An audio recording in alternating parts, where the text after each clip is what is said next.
ನಮಸ್ಕಾರ. ಮತ್ಸ್ಯ ಕೃಷಿ ಅನ್ನೋದು ಕೃಷಿಕರಿಗೆ ಬಹಳ ಅನುಕೂಲವಾಗುವಂಥ ಒಂದು ಕೃಷಿ ಪದ್ಧತಿ. ಅದರಲ್ಲಿ ಸಮಗ್ರ ಕೃಷಿಯಲ್ಲಿ ಅದನ್ನು ಒಂದು ಭಾಗವಾಗಿಯೂ ತಗೊಳ್ಬೋದು, ಹಾಗೆಯೇ ಪ್ರತ್ಯೇಕವಾಗಿಯೂ ಕೂಡ ಮತ್ಸ್ಯ ಕೃಷಿಯನ್ನು ಮಾಡ್ಬೋದು. ನಮ್ಮ ಈ ಭಾಗದಲ್ಲಿ ನೀರಿನ ಸಂಪನ್ಮೂಲತೆ ಸಾಕಷ್ಟು ಇರೋದ್ರಿಂದ ನಮಗೆ ನದಿ ನೀರು ಸಿಗುತ್ತೆ, ಕೆರೆ ನೀರು ಸಿಗುತ್ತೆ, ಬೋರ್ವೆಲ್ ನೀರನ್ನು ಸಹ ನಾವು ಮಿಕ್ಸ್ ಮಾಡಿಕೊಂಡು ಮೀನು ಕೃಷಿಯನ್ನು ಮಾಡಲಿಕ್ಕೆ ಸಾಧ್ಯ ಇದೆ. ಸ್ವಂತ ಜಮೀನುಗಳಲ್ಲಿ ಮೀನು ಹೊಂಡಗಳನ್ನು ಮಾಡ್ಕೊಳ್ಳಿಕ್ಕೆ ಸರ್ಕಾರದ ಸವಲತ್ತುಗಳು ಸಹ ಸಿಗ್ತದೆ. ಈ ರೀತಿ ಸಬ್ಸಿಡಿ ಸಹಾಯನೂ ಪಡ್ಕೊಂಡು ಕೃಷಿ ಹೊಂಡಗಳನ್ನ ಮಾಡ್ಕೊಳ್ಬೋದು. ಅರ್ಧ ಎಕರೆ, ಕಾಲು ಎಕರೆ, 1 ಎಕರೆ ಈ ರೀತಿ ಕೃಷಿ ಹೊಂಡಗಳನ್ನ ಮಾಡಿಕೊಂಡು ಮೀನು ಕೃಷಿ ಮಾಡ್ತಿರುವಂಥ ರೈತರು ನಮ್ಮ ಸುತ್ತಮುತ್ತ ಇದ್ದಾರೆ. ಅವರ ಸಂಖ್ಯೆ ಜಾಸ್ತಿ ಆಗಬೇಕಂತ ಹೇಳಿದ್ರೆ ಮೀನು ಕೃಷಿಯ ಹಿರಿಮೆಯನ್ನು ತಿಳ್ಕೊಳ್ಬೇಕಾಗತ್ತೆ. ವೈಜ್ಞಾನಿಕವಾಗಿ ಅದನ್ನು ತಿಳ್ಕೊಂಡು ಮಾಡಿದಾಗ ತಪ್ಪುಗಳು ಕಡಿಮೆಯಾಗಿ ಯಶಸ್ಸನ್ನು ಭಾಳ ಸುಲಭವಾಗಿ ಗಳಿಸ್ಕೊಳ್ಳಿಕ್ಕೆ ಸಾಧ್ಯ ಇದೆ. ಭಾಳ ಅಚ್ಚುಕಟ್ಟಾಗಿ ಮಾಡಿದ್ರೆ ಫಲಿತಾಂಶನೂ ಅದೇ ರೀತಿ ನಮಗೆ ಸಿಗುತ್ತೆ. ನಿಮ್ಗೆ ಯಾವುದೇ ಕೃಷಿಯಲ್ಲಿ ಹೇಗೆ ನೀವು ಬಿತ್ತನೆ ಮಾಡ್ತೀರಿ, ಗೊಬ್ಬರವನ್ನು ಕೊಡ್ತೀರಿ, ಅವುಗಳ ಬೆಳವಣಿಗೆಯನ್ನು ಗಮನಿಸ್ತಾ ಇರ್ತೀರಿ, ಪೋಷಕಾಂಶಗಳನ್ನು ರಿಪೀಟೆಡ್ ಆಗಿ ಕೊಡಬೇಕಾಗತ್ತೆ. ಅವುಗಳ ಆರೋಗ್ಯವನ್ನು ಗಮನಿಸ್ತಾ, ಆರೋಗ್ಯ ನಿರ್ವಹಣೆ ಮಾಡ್ತಾ, ಕಳೆ ನಿರ್ವಹಣೆ ಮಾಡ್ತಾ ಹೇಗೆ ಒಂದು ಯಶಸ್ವಿ ಬೆಳೆಯನ್ನು ತೆಗಿತೀರಿ, ಅದೇ ರೀತಿ ಮೀನು ಕೂಡ ಒಂದು ಬೆಳೆ. ಅದು ಕೃಷಿ ಕ್ಷೇತ್ರದ ಬೆಳೆಯೇ. ಅದನ್ನು ವಾಣಿಜ್ಯೀಕರಣ ಮಾಡಿ ಈಗ ಆಹಾರದ ಬೆಳೆಯಾಗಿ ಹೇಗೆ ನಾವು ನೋಡ್ತಾ ಇದ್ದೀವಿ, ಅದನ್ನು ಇನ್ನಷ್ಟು ವೈಜ್ಞಾನಿಕ ಮಾಹಿತಿಯನ್ನು ಪಡೆದು ಮಾಡಿದಾಗ ಭಾಳ ರೈತರಿಗೆ ಅದೊಂದು ಸುಲಭ ಸಾಧ್ಯತೆಯ ಇರುವಂಥ ಒಂದು ಕೃಷಿ ಪದ್ಧತಿ ಆಗುತ್ತೆ. ಈಗ ಯಾರೆಲ್ಲ ಬೆಳಿಬೋದು ಅಂತ ಹೇಳಿದ್ರೆ ಯಾರು ಬೇಕಾದರೂ ಮಾಡ್ಬೋದು. ನಿಮ್ಮ ಸ್ವಂತ ಜಮೀನಿದ್ದರೆ ಭಾಳ ಒಳ್ಳೆಯದು. ಲೀಸ್ ತಗೊಂಡು ಮಾಡುವಂಥ ಪ್ರಕ್ರಿಯೆಯನ್ನು ನಾವು ನೋಡಿದ್ದೇವೆ. ಈಗ ನೀವು ಮಾಡಬೇಕಾಗಿರೋ ಕೆಲಸ ಏನಂತ ಹೇಳಿದ್ರೆ ನೀರನ್ನು ನಿಲ್ಲಿಸುವಂಥ ಒಂದು ಪ್ರಕ್ರಿಯೆ. ಸಾಮಾನ್ಯ ಒಂದು ಪದ್ಧತಿಯಲ್ಲಿ ಒಂದು 6ರಿಂದ 8 ಅಡಿ ನೀರು ನಿಲ್ಲುವಂಥ ಒಂದು ಕೊಳವನ್ನು ನಿರ್ಮಾಣ ಮಾಡಿಕೊಂಡು ಒಂದು ಕಡೆ ನೀರನ್ನ ಬಿಟ್ಟು ಇನ್ನೊಂದು ಕಡೆಯಿಂದ ನೀರನ್ನು ತೆಗೆಯುವಂಥ ವ್ಯವಸ್ಥೆ ಇದ್ದರೆ ಮಾಡ್ಕೊಳ್ಬೋದು, ಸ್ಲೋಪ್ ಕೊಟ್ಟು. ಇಲ್ಲ ಅಂತ ಹೇಳಿದ್ರೆ ನಮ್ಮ ಪಂಪಿಂಗ್ ಸಿಸ್ಟಮಲ್ಲಿ ಮೆಕನೈಸೇಷನ್ ನಾವು ಮಾಡುವಂಥ ಸಾಧ್ಯತೆ ಇದ್ದರೆ ನೀರನ್ನು ಪಂಪ್ ಮಾಡೋದು, ನೀರನ್ನು ತೆಗೆಯುವಂಥ ಒಂದು ವ್ಯವಸ್ಥೆನ ಇಟ್ಕೊಳ್ಬೋದು. ಯಾಕೆಂದರೆ ನಮ್ಗೆ ಯಾವಾಗ ಬೇಕು ನೀರು ಹಾಕೋಕ್ಕೆ, ಯಾವಾಗ ಬೇಕು ನೀರು ತೆಗಿಯೋಕ್ಕೆ ಅಂತ ಒಂದು ವ್ಯವಸ್ಥೆ ಇರಬೇಕು. ಇದನ್ನು ನಾವು ಬಂದೋಬಸ್ತ್ ಮಾಡಿಕೊಂಡು ನಾವು ಚಾನಲ್ ನೀರು ಬಳಸ್ತೀವಿ ಅಂತ ಹೇಳಿದ್ರೆ ಆ ನೀರನ್ನ ಫಿಲ್ಟರ್ ಮಾಡಿ ಒಳಗಡೆ ತಗೋಬೇಕು. ನಮಗೆ ಬೇಕು ಬೇಡ, ಏನು ಬೇಕು ಏನು ಬೇಡ ಅನ್ನೋದನ್ನ ನಾವು ನಿರ್ಧರಿಸುವಂಥ ಒಂದು ಅವಕಾಶ ನಮಗಿರಬೇಕು. ಕಸ, ಕೊಳೆ ಮತ್ತು ಅನ್ವಾಂಟೆಡ್ ಜಲಚರಗಳು ಅದೆಲ್ಲವೂ ನಮ್ಮ ಹೊಂಡಕ್ಕೆ ಸೇರ್ಕೊಳ್ಳೋದನ್ನು ತಪ್ಪಿಸ್ಬೇಕು. ಆ ರೀತಿಯ ಫಿಲ್ಟರಿಂಗ್ ಒಂದು ಸಿಸ್ಟಮ್ ಮಾಡಿಕೊಂಡು ಒಳಗಡೆ ತಗೋಬೇಕು. ಆಮೇಲೆ ಇದನ್ನು ನೀರು ತುಂಬಿಸಿದ ಮೇಲೆ ನೀರನ್ನು 6ರಿಂದ 8 ಅಡಿಯಷ್ಟು ಮಟ್ಟದಲ್ಲಿ ನಿರ್ವಹಣೆ ಮಾಡಬೇಕು. ಯಾಕೆಂದರೆ ಕಡಿಮೆ ಆಳದಲ್ಲಿ ನೀರನ್ನು ಇಟ್ಕೊಂಡ್ರೆ ಬಿಸಿಲಿನ ಶಾಖಕ್ಕೆ ಮೀನಿನ ಬೆಳವಣಿಗೆ ಚೆನ್ನಾಗಿರಲ್ಲ. ಸೊ ಮಿನಿಮಮ್ ಇಷ್ಟು ಹೈಟಲ್ಲಿ ನೀರನ್ನು ಇಟ್ಕೊಳ್ಬೇಕಾಗತ್ತೆ ಒಂದು. ಆಮೇಲೆ ನಿಂತ ನೀರಾಗೋದ್ರಿಂದ ನಾವು ಒಂದು 5% ನೀರನ್ನು ವಾರಕ್ಕೊಂದ್ಸರಿ ಬದಲಾಯಿಸ್ತಾ ಇರಬೇಕಾಗತ್ತೆ. ಆವಾಗ ಆಮ್ಲಜನಕದ ಪೂರೈಕೆಯೂ ಚೆನ್ನಾಗಾಗತ್ತೆ. ನಾವು ಏರೇಟರ್ಸ್ನ ಮೀನು ಕೃಷಿಯಲ್ಲಿ ಹೆಚ್ಚು ಪ್ರಚಲಿತವಾಗಿ ನಾವು ನೋಡಿಲ್ಲ, ಆದರೆ ಏರೇಟರ್ಸ್ ಇದ್ದರೆ ಬೆಳವಣಿಗೆ ಚೆನ್ನಾಗಿರುತ್ತೆ. ಏರೇಟರ್ಸ್ ಅಂದರೆ ನೀವು ಅಕ್ವೇರಿಯಮಲ್ಲಿ ನೋಡಿರ್ತೀರಿ. ಏರೇಟರ್ಸ್ ಆ ಒಂದು ಅಕ್ವೇರಿಯಂ ಸೈಜ್ಗೆ ಒಂದು ಏರೇಟರ್ಗಳನ್ನ ಹಾಕಿರ್ತಾರೆ, ಗಾಳಿಯನ್ನು ಸಪ್ಲೈ ಮಾಡುವಂಥ ಒಂದು ಯಂತ್ರ, ಸಣ್ಣ ಯಂತ್ರ. ಅದೇ ಥರನೇ ಈ ದೊಡ್ಡ ಹೊಂಡ ಇದ್ದರೆ ಅದಕ್ಕೆ ದೊಡ್ಡದಾದಂಥ ಒಂದು ಏರೇಟರ್ ಸಿಸ್ಟಮ್, ಕಂಪ್ರೆಸರ್ ಇರುತ್ತೆ, ಏರೇಟರ್ ಇರುತ್ತೆ. ಅದಕ್ಕೆ ಹೆಚ್ಚು ಮಾಹಿತಿನ ನಿಮಗೆ ನೀವು ಗೂಗಲ್ ಮಾಡಿ ತಿಳ್ಕೊಬೋದು, ಇಂಟರ್ನೆಟ್ಟಲ್ಲಿ ತಿಳ್ಕೊಬೋದು, ಅಥವಾ ನಮ್ಮ ಜೊತೆ ಸಂಪರ್ಕ ಮಾಡಿದಾಗ ನಿಮಗೆ ಹೆಚ್ಚಿನ ಮಾಹಿತಿ ನಾವು ಕೊಡ್ಲಿಕ್ಕೆ ಸಾಧ್ಯ ಆಗುತ್ತೆ. ಹೀಗೆ ಇದಾದ ಮೇಲೆ ನಾವು ಮೀನು ಮರಿಯನ್ನು ಯಾವುದನ್ನು ತಗೋಬೇಕು, ಎಷ್ಟು ಬಿಡಬೇಕು ಅನ್ನೋದು ಮಾಹಿತಿ ಗೊತ್ತಿರಬೇಕು. ಉದಾಹರಣೆಗೆ ನಾವು ನಮ್ಮ ಶೈಕ್ಷಣಿಕ ಕಲಿಕೆಯಲ್ಲಿ ನಾವು ಕಲ್ತಿರೋದಂದರೆ 1 ಮೀಟರ್ ಸ್ಕ್ವೇರ್ಗೆ 1 ಮೀನು ಅಂತ ಹೇಳ್ತೇವೆ. ರೈತರಿಗೆ ಅದನ್ನ ಹೇಳಿದ್ರೆ ಒಪ್ಪೋದೇ ಇಲ್ಲ, ನಾನು ಜಾಸ್ತಿ ಹಾಕಬೇಕು ಅಂತ ಹೇಳ್ತಾರೆ. ನೀವು ಜಾಸ್ತಿ ಹಾಕಿದ್ರೆ ಅದು ಜಾಸ್ತಿ ದಪ್ಪ ಬೆಳೆಯಲ್ಲ. ಒಂದು ಹೆಕ್ಟೇರ್ ಪ್ರದೇಶಕ್ಕೆ 10,000 ಮೀನು ಮರಿಗಳನ್ನ ಹಾಕಬೇಕು ಅನ್ನೋದು ಇರೋದು. ಅಂದರೆ 1 ಎಕರೆಗೆ 4,000 ಮೀನು ಮರಿ. ಯಾವ ಗಾತ್ರದ ಮೀನು ಮರಿ? ಬೆರಳು ಉದ್ದ ಗಾತ್ರದ ಮೀನು ಮರಿ ಏನು ಹೇಳೋದು. ಅಂದರೆ ನೀವು 100 ಬಿಟ್ಟರೆ ಅವ್ನು 100 ಬದುಕಬೇಕು. 10,000 ಬಿಟ್ಟಿದ್ದೀವಿ ಅಂದರೆ 10,000 ಬದುಕಬೇಕು ಅನ್ನೋ ಲೆಕ್ಕದಲ್ಲಿ.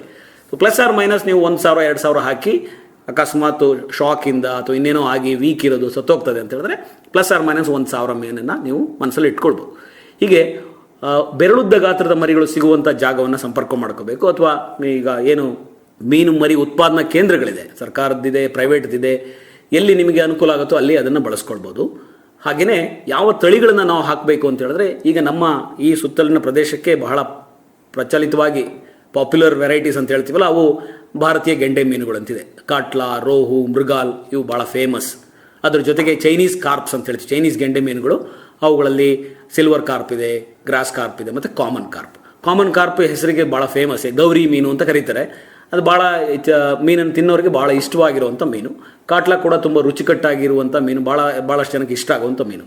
ಇವು ನಮ್ಮ ನಾರ್ಮಲಿ ಬೀಜ ಉತ್ಪಾದನೆ ಮಾಡಿ ರೈತರಿಗೆ ಸುಲಭವಾಗಿ ಸಿಗುವಂಗೆ ಮಾಡಿರುವಂಥ ಮೀನಿನ ತಳಿಗಳು ಭಾಳ ಚೆನ್ನಾಗಿ ಬೆಳೀತವೆ. ನಮ್ಮ ಈ ಭೂಪ್ರದೇಶಕ್ಕೆ ಹೊಂದ್ಕೊಂಡು, ಈ ವಾತಾವರಣಕ್ಕೆ ಹೊಂದ್ಕೊಂಡು ತುಂಬ ಚೆನ್ನಾಗಿ ಬೆಳೆಯುವಂಥ ಮೀನುಗಳಿವು. ಅದರ ಜೊತೆಗೆ ಈಗ ಹೊಸ ಹೊಸ ತಳಿಗಳು ಕೂಡ ಸೇರ್ಪಡೆ ಆಗ್ತಾ ಬಂದಿರ್ತವೆ. ಯಾಕೆಂದರೆ ಯಾವುದೇ ಒಂದು ಕ್ಷೇತ್ರದಲ್ಲಿ ಈ ಹೊಸತನ ಅನ್ನೋದು ಬರ್ತಾನೆ ಇರುತ್ತೆ. ರೈತರು ಆವಿಷ್ಕಾರ ಮಾಡ್ತಿರ್ತಾರೆ, ವಿಜ್ಞಾನಿಗಳು ಹೇಳ್ತಿರ್ತಾರೆ, ಅದಕ್ಕೊಂದು ಏನು ಅದಕ್ಕೆ ಸಂಬಂಧಿತ ವ್ಯಕ್ತಿಗಳು ಇದರ ಬೆಳವಣಿಗೆ ವಿಚಾರದಲ್ಲಿ ಕೆಲಸ ಮಾಡ್ತಿರೋದ್ರಿಂದ ಹೊಸ ತಳಿಗಳು ಕೂಡ ಸೇರ್ಪಡೆ ಆಗಿವೆ. ಅದರಲ್ಲಿ ಭಾಳ ಮುಖ್ಯವಾಗಿ ಪಂಗೇಶಿಯಸ್ ಅಂತ ಒಂದು ಬಂದಿದೆ, ಕ್ಯಾಟ್ಫಿಶ್ ಜಾತಿಯದು. ಅದು ಸಾಕಷ್ಟು ಬೇಡಿಕೆಯಲ್ಲಿದೆ.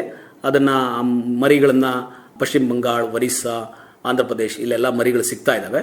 ನಮ್ಮ ಯೂನಿವರ್ಸಿಟಿ ಮಟ್ಟದಲ್ಲಿರ್ಬೋದು ಅಥವಾ ಕೃಷಿ ವಿಜ್ಞಾನ ಕೇಂದ್ರ ಅಥವಾ ಇಲಾಖೆಗಳನ್ನು ಸಂಪರ್ಕ ಮಾಡಿದ್ರೆ ಮೀನು ಮರಿಗಳು ಎಲ್ಲಿ ಸಿಗುತ್ತೆ ಅನ್ನೋದು ಗೊತ್ತಾಗುತ್ತೆ. ಈ ಮೀನು ಮರಿಗಳನ್ನು ನಾವು ನಮ್ಮ ಈ ಗೆಂಡೆ ಮೀನುಗಳ ಜೊತೆಗೂ ಕೂಡ ಬೆಳಿಬೋದು, ಈ ಪಂಗೇಶಿಯಸ್ ಕೂಡ. ಇನ್ನೊಂದು ಜಾತಿ ಪಾಕು ಅಂತೇಳಿ ಬಂದಿದೆ, ರೂಪ್ಚಂದ್ ಅಂತ ರೈತರು ಕರೀತಾರೆ. ಅದು ಸಿಹಿ ನೀರಿನ ಪಾಂಫ್ರೆಟ್ ಅಂತಲೂ ಜನ ಕರೀತಾರೆ. ಭಾಳ ಅದನ್ನು ಇಷ್ಟಪಟ್ಟು ಜನ ತಿಂತಾ ಇದ್ದಾರೆ. ಇತ್ತೀಚಿನ ದಿನಗಳಲ್ಲಿ ರೈತರು ಅದನ್ನು ಬೆಳೀತಾ ಇದ್ದಾರೆ. ಸರ್ಕಾರನೂ ಕೂಡ ಅದಕ್ಕೆ ಕೆಲವು ರೆಗ್ಯುಲೇಷನ್ಸ್ ಇರುವಂಥ ಒಂದು ನಿಬಂಧನೆಗಳನ್ನು ಉಳ್ಳಂಥ ಒಂದು ಪದ್ಧತಿಯನ್ನು ಬಿಡುಗಡೆ ಮಾಡಿದೆ. ಹೀಗೆ ಅದರ ಜೊತೆಗೆ ಗಿಫ್ಟ್ ತಿಲಾಪಿಯಾ ಅಂತಿದೆ, ಜೆನೆಟಿಕಲಿ ಇಂಪ್ರೂವ್ಡ್ ಫಾರ್ಮ್ಡ್ ತಿಲಾಪಿಯಾ ಅಂತ. ಗಿಫ್ಟ್ ತಿಲಾಪಿಯಾ ಅಂತ ಹೇಳ್ತೀವಿ, ಜನರ ಭಾಷೆಯಲ್ಲಿ, ಆಡು ಭಾಷೆಯಲ್ಲಿ ಅದಕ್ಕೆ ಜಿಲೇಬಿ ಮೀನು ಅಂತ ಕರೀತಾರೆ. ಆ ಮೀನು ಕೂಡ ಲ್ಯಾಬೊರೇಟರಿಯಲ್ಲಿ ಮೀನು ಮರಿಯನ್ನು ಪ್ರೊಡಕ್ಷನ್ ಮಾಡಿ ಹ್ಯಾಚರಿ ಮಟ್ಟದಲ್ಲಿ ಮೀನು ಮರಿ ಉತ್ಪಾದನೆ ಮಾಡಿ ಕೊಟ್ಟು ರೈತರಿಗೆ ತಲುಪಿಸಿದ್ದಾರೆ. ಈ 3 ಹೊಸ ತಳಿಗಳು, ಅದರ ಜೊತೆಗೆ ಮರಲ್, ಫ್ರೆಶ್ ವಾಟರ್ ಮರಲ್ದು ಮೀನು ಮರಿಗಳು ಉತ್ಪಾದನೆ ಮಾಡಿ ಕೊಡ್ತಾ ಇದ್ದಾರೆ. ಈ ರೀತಿ ಹೊಸ ಹೊಸ ತಳಿಗಳನ್ನು ನಾವು ನಮ್ಮ ಗೆಂಡೆ ಮೀನುಗಳ ಜೊತೆಗೆ ಸೇರಿ ಬೆಳ್ಕೋಬೋದು. ರೂಪ್ಚಂದ್ ಆಗಲಿ, ಮರಲ್ ಆಗಲಿ, ಇವುಗಳನ್ನ ಬೇರೆ ಮೀನುಗಳ ಜೊತೆಗೆ ಬೆಳಿಲಿಕ್ಕೆ ಅಡ್ವೈಸ್ ಮಾಡಲ್ಲ. ಯಾಕೆಂದರೆ ಅವುಗಳ ನೇಚರ್, ಅಂದರೆ ಅವುಗಳ ಪ್ರಕೃತಿ ಬೇರೆ ಥರ ಇರುತ್ತೆ. ಸ್ವಲ್ಪ ಬೇರೆ ಮೀನುಗಳಿಗೆ ಅಟ್ಯಾಕ್ ಮಾಡುವಂಥ ಪ್ರಕೃತಿ ಇರೋದ್ರಿಂದ ನಾವು ಅವುಗಳನ್ನ ಪ್ರತ್ಯೇಕವಾಗಿ ಬೆಳೀರಿ ಅಂತೇಳಿ ನಾವು ಸಲಹೆ ನೀಡ್ತೇವೆ. ಇದ್ರ ಜೊತೆಗೆ ಸಿಹಿ ನೀರಿನ ಸೀಗಡಿ ಕೂಡ ಬೆಳಿಬೋದು. ಇವು ಎಲ್ಲ ಮೀನುಗಳ ಜೊತೆಗೂ ಸಿಹಿ ನೀರು ಸೀಗಡಿನ ಅದು ತಳಭಾಗದಲ್ಲಿ ಬೆಳೆಯೋದ್ರಿಂದ ಸೀಗಡಿನೂ ಅದಕ್ಕೆ ಒಳ್ಳೆ ರೇಟ್ ಇರೋದ್ರಿಂದ ಅದನ್ನು ಕೂಡ ನಾವು ಸಮಗ್ರ ಮೀನು ಕೃಷಿ ಪದ್ಧತಿಯಲ್ಲಿ ಸೇರಿಸ್ಕೋಬೋದು. ಸಮಗ್ರ ಮೀನು ಕೃಷಿ ಅಂತಂದಾಗ ಮೀನುಗಳ ಜೊತೆಗೆ ಬೇರೆ ಉದ್ಯಮಗಳನ್ನು ನಾವು ಸೇರಿಸ್ಕೋಬೋದು. ಉದಾಹರಣೆಗೆ ಹೈನುಗಾರಿಕೆಯನ್ನು ಸೇರಿಸ್ಕೊಂಡು ಮಾಡ್ಬೋದು, ಪಿಗ್ರಿ ಅಂತ ಹೇಳ್ತೀವಿ, ಹಂದಿ ಸಾಕಣೆ ಮಾಡ್ಬೋದು, ಮೊಲ ಸಾಕಣೆ ಮಾಡ್ಬೋದು, ಕೋಳಿ ಸಾಕಣೆ ಮಾಡ್ಬೋದು. ಇವುಗಳಲ್ಲಿ ಸಿಗುವಂಥ ಗೊಬ್ಬರನ ನಾವು ಸ್ವಲ್ಪ ಪ್ರಮಾಣದಲ್ಲಿ ನಮ್ಮ ನೀರಿಗೆ ವೈಜ್ಞಾನಿಕ ಪ್ರಮಾಣದಲ್ಲಿ ಬೆರೆಸಿ ನೀರಿನ ಫಲವತ್ತತೆಯನ್ನು ಜಾಸ್ತಿ ಮಾಡ್ಕೊಳ್ತಾ ಅಲ್ಲಿ ಉತ್ಪತ್ತಿಯಾಗುವ ಆಹಾರ ಪದಾರ್ಥಗಳನ್ನು, ಆಹಾರದ ಆರ್ಗ್ಯಾನಿಸಮ್ಸ್ ಅಂತ ಹೇಳ್ತೀವಿ, ಜೀವಗಳನ್ನು, ಅದರಲ್ಲಿ ಫೈಟೋಪ್ಲಾಂಕ್ಟನ್, ಝೂಪ್ಲಾಂಕ್ಟನ್, ಈ ಥರದ ಜೀವಿಗಳು ಉತ್ಪತ್ತಿ ಆಗ್ತವೆ. ಈ ಜೀವಿಗಳನ್ನು ಮೀನುಗಳು ಆಹಾರ ಪದಾರ್ಥವನ್ನಾಗಿ ಬಳಸ್ತವೆ. ಅವುಗಳ ಲೈಫ್ ಫೀಡ್ ಅಂತ ಹೇಳಿ ಕರಿತೇವೆ. ಅದನ್ನು ಬಳಸ್ಕೊಂಡು ಬೆಳೆಯುವಂಥದ್ದು ನಾವು ಭಾಳ ಹಿಂದಿಂದ ಕಂಡ್ಕೊಂಡು ಬಂದಿರೋವಂಥದ್ದು. ಈ ಸಮಗ್ರ ಮೀನು ಕೃಷಿ ಪದ್ಧತಿಯಲ್ಲಿ ವೈವಿಧ್ಯಮಯವಾದಂಥ ಬೆಳೆಗಳನ್ನು ಕೂಡ ನಾವು ಬೆಳೆಯಬಹುದು. ಉದಾಹರಣೆಗೆ ತೋಟಗಾರಿಕೆ ಬೆಳೆಗಳನ್ನ ಸುತ್ತ ಹಾಕೋಬಹುದು. ಅದನ್ನು ಕೂಡ ಸಮಗ್ರ ಕೃಷಿಯ ಭಾಗ, ಸಮಗ್ರ ಮತ್ಸ್ಯ ಕೃಷಿಯ ಭಾಗ. ರೇಷ್ಮೆ ಕೃಷಿ ಮಾಡ್ಬೋದು, ಹಾಗೆಯೇ ತೋಟಗಾರಿಕೆ ಬೆಳೆಗಳು, ಹಣ್ಣಿನ ಕೃಷಿ ಮಾಡ್ಬೋದು, ತರಕಾರಿಗಳನ್ನ ಮಾಡ್ಬೋದು. ತರಕಾರಿಗಳಲ್ಲಿ ವೈವಿಧ್ಯಮಯವಾದಂಥ ತರಕಾರಿ, ಬಳ್ಳಿ ತರಕಾರಿ ಮಾಡ್ಬೋದು ಬದುಗಳ ಮೇಲೆ. ಹೀಗೆ ವೈಶಿಷ್ಟ್ಯಪೂರ್ಣವಾಗಿ ಮೀನು ಕೃಷಿಯನ್ನು ಕೈಗೊಳ್ಳುವಂಥ ಎಲ್ಲ ಅವಕಾಶಗಳು ನಮ್ಮ ಕರ್ನಾಟಕದ ರೈತರಿಗಿದೆ. ನಾವು ಅಂದ್ಕೊಂಡಷ್ಟು ಪ್ರಗತಿ ಈ ವಿಚಾರದಲ್ಲಿ ಆಗಿಲ್ಲ. ಯಾಕೆಂತ ಹೇಳಿದ್ರೆ ಒಂದಲ್ಲ ಒಂದು ಕಾರಣಕ್ಕೆ ರೈತರು ಇಲ್ಲ ಬರೀ ನಾನು ಒಂದೇ ಬೆಳೆನ ಬೆಳಿತೀನಿ ಅನ್ನೋ ಒಂದು ಅಭ್ಯಾಸಕ್ಕೆ ಸಿಲುಕೊಂಡಿದ್ದಾರೆ. ಆದರೆ ಸತ್ಯ ಏನಪ್ಪ ಅಂತ ಹೇಳಿದ್ರೆ ಒಂದಕ್ಕಿಂತ ಹೆಚ್ಚು ಬೆಳೆ ಬೆಳೆಯೋದ್ರಿಂದ ಏನಾಗುತ್ತೆ ಅಂತ ಹೇಳಿದ್ರೆ ನಮಗೆ ಒಂದಲ್ಲಿ ಏನಾದರೂ ಲಾಸ್ ಆದ್ರೂ ಕೂಡ ಇನ್ನೊಂದು ಬೆಳೆ ನಮಗೆ ಅದನ್ನು ಕಟ್ಟಿಕೊಡುತ್ತೆ. ಅಂಥ ಬೆಳೆ ನಮ್ಮ ಮೀನು ಕೃಷಿ. ಆಮೇಲೆ ಒಂದು ಬಹಳ ಒಳ್ಳೆಯ ಆಹಾರ ಪದಾರ್ಥ ಆಗಿರೋದ್ರಿಂದ, ಬೇಡಿಕೆ ಜಾಸ್ತಿ ಇರೋದ್ರಿಂದ, ಮತ್ತು ನಮಗೆ ಪೋಷಕಾಂಶಗಳ ಸುರಕ್ಷತೆ ವಿಚಾರದಲ್ಲಿ ಇಡೀ ದೇಶಕ್ಕೆ ಒಳ್ಳೆಯ ಆಹಾರದ ಅಗತ್ಯ ಇರೋದ್ರಿಂದ, ನಮ್ಮಲ್ಲೇ ಉತ್ಪತ್ತಿಯಾಗುವ ಮತ್ತು ನಮಗೆ ಸಾಕಷ್ಟು ಜಲಸಂಪನ್ಮೂಲ ಇರೋದ್ರಿಂದ ಈ ಎಲ್ಲ ಅಂಶಗಳನ್ನು ಗಮನದಲ್ಲಿಟ್ಕೊಂಡು ನಮ್ಮದೊಂದು ಸ್ವಲ್ಪ ಶ್ರಮ ಮತ್ತು ಸ್ವಲ್ಪ ನಮ್ಮ ಪ್ರತಿಭೆಯನ್ನು ಈ ಕ್ಷೇತ್ರಕ್ಕೆ ಹಾಕಿದ್ರೆ ಒಂದು ಒಳ್ಳೆಯ ಆಹಾರವನ್ನು ಉತ್ಪತ್ತಿ ಮಾಡಿ ನಾವು ಮಾರುಕಟ್ಟೆಗೆ, ಗ್ರಾಹಕರಿಗೆ ತಲುಪಿಸ್ಲಿಕ್ಕೆ ಸಾಧ್ಯ ಆಗುತ್ತೆ. ಜೊತೆಗೆ ಅಲಂಕಾರಿಕ ಮೀನುಗಳಿದೆ, ಮುತ್ತು ಕೃಷಿ ಇದೆ, ಆಮೇಲೆ ಹೀಗೆ ಹಲವಾರು ರೀತಿಯ ವೈವಿಧ್ಯಮಯ ಕೃಷಿ, ಮತ್ಸ್ಯ ಕೃಷಿ ಪದ್ಧತಿಗಳು ಮತ್ಸ್ಯೋದ್ಯಮದಲ್ಲಿ ಇದೆ. ಅವುಗಳನ್ನು ಇನ್ನೊಂದು ಸಂದರ್ಭದಲ್ಲಿ ನಾವು ಮಾತಾಡ್ಬೋದು. ಆದರೆ ನನ್ನ ಮೇಯ್ನ್ ಫೋಕಸ್ ಇರೋದೀಗ ಆಹಾರದ ಮೀನುಗಳನ್ನು ಬೆಳ್ಕೊಡೋದೇ ಮೇಯ್ನ್. ಯಾಕೆಂದರೆ ಅಷ್ಟು ಡಿಮ್ಯಾಂಡ್ ಇದೆ. ನಾವು ಈಗ ಬೆಳ್ಕೊಡ್ತಿರುವಂಥ ಮೀನು ನಾವು ಬೇಕಾಗಿರುವ ಬೇಡಿಕೆಗೆ ಅರ್ಧಕ್ಕಿಂತ ಕಡಿಮೆ ಇದೆ ನಾವು ಕೊಡ್ತಿರೋದು. ಉದಾಹರಣೆಗೆ ಒಬ್ಬ ವ್ಯಕ್ತಿ 18.5 kg per year per person ತಿನ್ನಬೇಕು ಅಂತ ವಿಶ್ವಸಂಸ್ಥೆ ನಮ್ಮ ಒಂದು ಪ್ರಣಾಳಿಕೆಯಲ್ಲಿ ಹೇಳ್ತದೆ, ಒಂದು ಆದೇಶ ಇದೆ. ಆದರೆ ನಾವು ತಿಂತಾ ಇರೋದು ಈಗ 10 ರಿಂದ 11 kg. ಅಂದರೆ ನೋಡಿ, ಇನ್ನು 8-9 kg ಅಷ್ಟು ಗ್ಯಾಪ್ ಇದೆ. ಈ ಗ್ಯಾಪ್ ಇರೋದು ಅನೇಕ ಕಾರಣಗಳು. ಒಂದು, ಡಿಮ್ಯಾಂಡ್ ಸಪ್ಲೈಯಲ್ಲೂ ಪ್ರಾಬ್ಲಮ್ ಇದೆ. ಎರಡನೇದು, ಕಾಸ್ಟ್ ಕೂಡ ಆಗುತ್ತೆ.